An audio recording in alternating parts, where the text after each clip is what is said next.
हरे कृष्णा। क्या आप जानते हैं कि हर साल दुनिया भर में लगभग 80 लाख लोगों की मृत्यु तंबाकू के कारण होती है।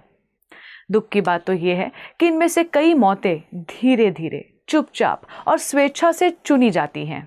हाँ, तंबाकू एक ऐसा जहर है जिसे लोग अपने ही हाथों से खरीदते हैं, अपने ही होठों पर रखते हैं और धीरे धीरे अपने फेफड़ों, हृदय, मस्तिष्क और आत्मा को जला देते हैं।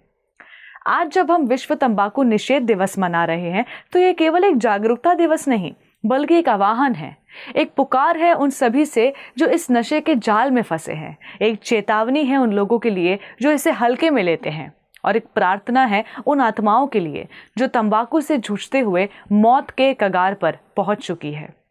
लोग तंबाकू क्यों लेते हैं? सिर्फ स्वाद के लिए?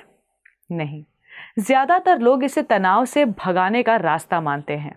वे सोचते हैं कि एक सिगरेट उनका तनाव कम करेगी, एक गुटखा उन्हें आत्मविश्वास देगा, एक बीड़ी उन्हें सुकून पहुंचाएगी। पर सच्चाई यह है कि तंबाकू तनाव मिटाता नहीं है, वो सिर्फ कुछ पलों के लिए मस्तिष्क को सुन्न कर देता है। वो इंसान को उसके भीतर की ज्वाला से, उसकी आत्मा की पुकार से काट देता है। ये कोई समाधान नहीं, एक छलावा है, एक ऐसा झूठ जो हर दिन भीतर से आपको मारता है। शुरू में लगता है मैं कभी भी छोड़ दूंगा, लेकिन कब ये आदत लत बन जाती है और फिर लत गुलामी बन जाती है, इसका अंदाजा नहीं लगता।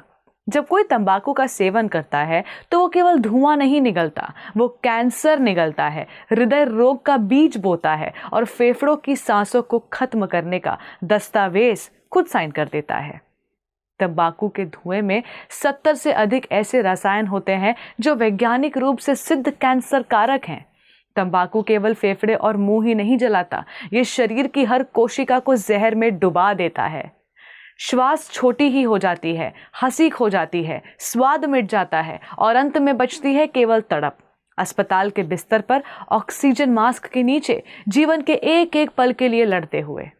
पर सबसे बड़ा विनाश शरीर का नहीं, भावनाओं और आत्मा का होता है। तंबाकू धीरे धीरे इंसान की संवेदनाओं को खत्म कर देता है। वो व्यक्ति जो कभी प्रेम करता था, जो अपने बच्चों के साथ खेलता था, जो अपने जीवन को सुंदर बनाने के सपने देखता था, अब केवल खांसता है, थकता है, चिड़चिड़ाता है। रिश्ते टूटते हैं, परिवार डर में जीता है। और फिर आती है आध्यात्मिक क्षति, जब शरीर रूपी मंदिर, जिसे भगवान श्री कृष्ण की अनुभूति के लिए उपयोग करना था, वही तंबाकू के धुएं में ढक जाता है।